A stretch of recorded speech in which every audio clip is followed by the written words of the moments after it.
वक्त नहीं है। आइए गौर कीजिए, इस दे विच ही कामयाबी है, इस दे विच ही खैर है।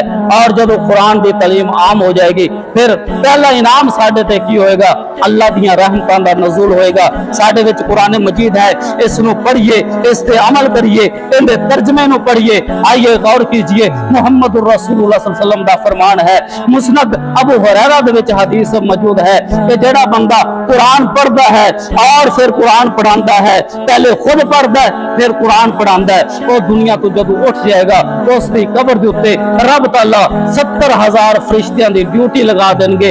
उसकी कब्र ते बैठ के हर रोज 70,000 फरिश्ता दुआ करेगा। और दुआ तो मां भी कर दिए, दुआ तो उस्ताद भी करता नजर आया है, दुआ तो इमाम और खतीब भी करता नजर आया है। तो दुआ वास्ते सफेद बाल वाले सफेद बूढ़िया ने अपने हाथ उठा दिते ने, वो भी दुआ करते नजर आए ने, पीरो मुर्शद भी दुआ करते नजर आए ने। लेकिन गौर कीजिए, कितनी खुशकिस्मती है, कितनी नेमत वाली बात है, कितने हंसी और रजामंदी वाली बात है कि बंदा मर गया, उसकी कब्र के उत्ते रब ताला दे मुकद्दस फरिश्तियां दी जमात, फिर एक नहीं फिर दो नहीं 70,000 फरिश्तियां दी जमात जिहड़ी है उस बंदे दी कब्र के उत्ते दवा कर दी है बख्शिश दी। जेड़ा बंदा किसी नू कुरान पढ़ा जाता है, किसी नू कुरान सिखा जाता है, तर्जमा सिखा जाता है। अल्लाह मैनू और तुसानू तालीम कुरान आम करन दी तौफीक अता फरमाए।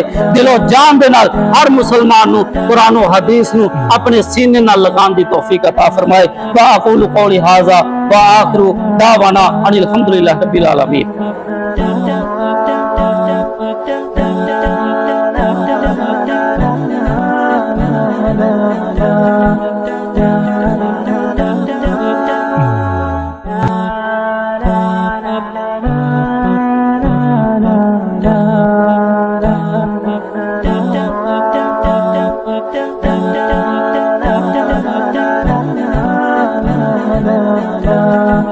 la